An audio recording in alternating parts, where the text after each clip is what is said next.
Hey there, welcome to the channel if you're new. I'm doing something a bit different, seeing as how it's the 20th anniversary of the Peter Jackson Lord of the Rings movies.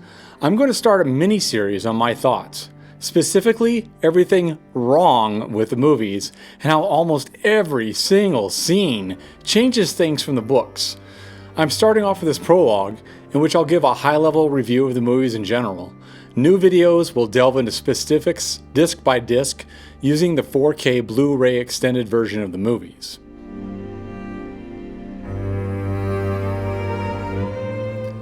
Let's start off with the casting. Overall, I think Jackson did a fantastic job here.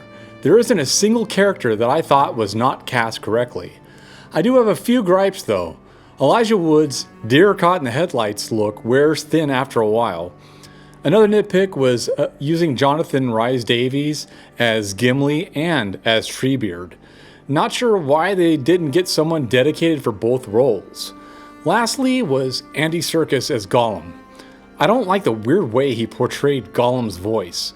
I'll fully admit I'm biased here though, as the first time I ever saw Gollum was in the Rankin Bass cartoon, voiced by the legendary Brother Theodore.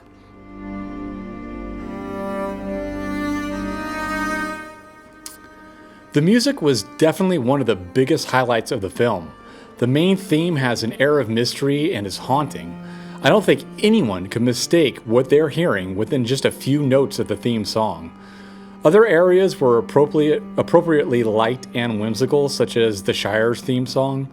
Other themes were gloomy and foreboding, like when the Fellowship travels through Moria.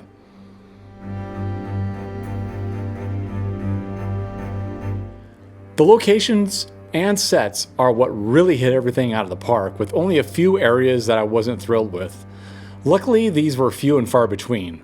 Overall, you get the impression that there is ancient history to be discovered in ruins dotted throughout the landscape, and many untold stories of events which occurred long ago and are mostly forgotten, all of which is a continuous theme woven throughout Tolkien's work. Some scenes I thought were perfect, while there were others that did not come even close to how the environment was described in the books. Some quick examples: Moria, the Dead Marshes, Shelob's Lair, and Mordor in general. My guess is Jackson had these lit up to show off the scenery, but in the books, Tolkien was very specific about how dark these areas were. Unfortunately, they're lit brightly, and as a result do not convey the sense of dread, evil, and ominous nature of these places.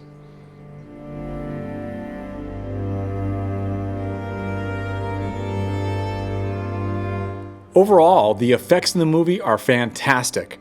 There's only two glaring examples I can think of which completely fall apart, and that's when Legolas surfs the shield on the wall at Helm's Deep, and again when Legolas turns into a human Spider-Man, doing ridiculous stunts when he took down an Oliphant. The costumes and props were also perfect. You can tell that the person who was in charge of making these knew the lore inside and out, because I have absolutely no complaints at all here.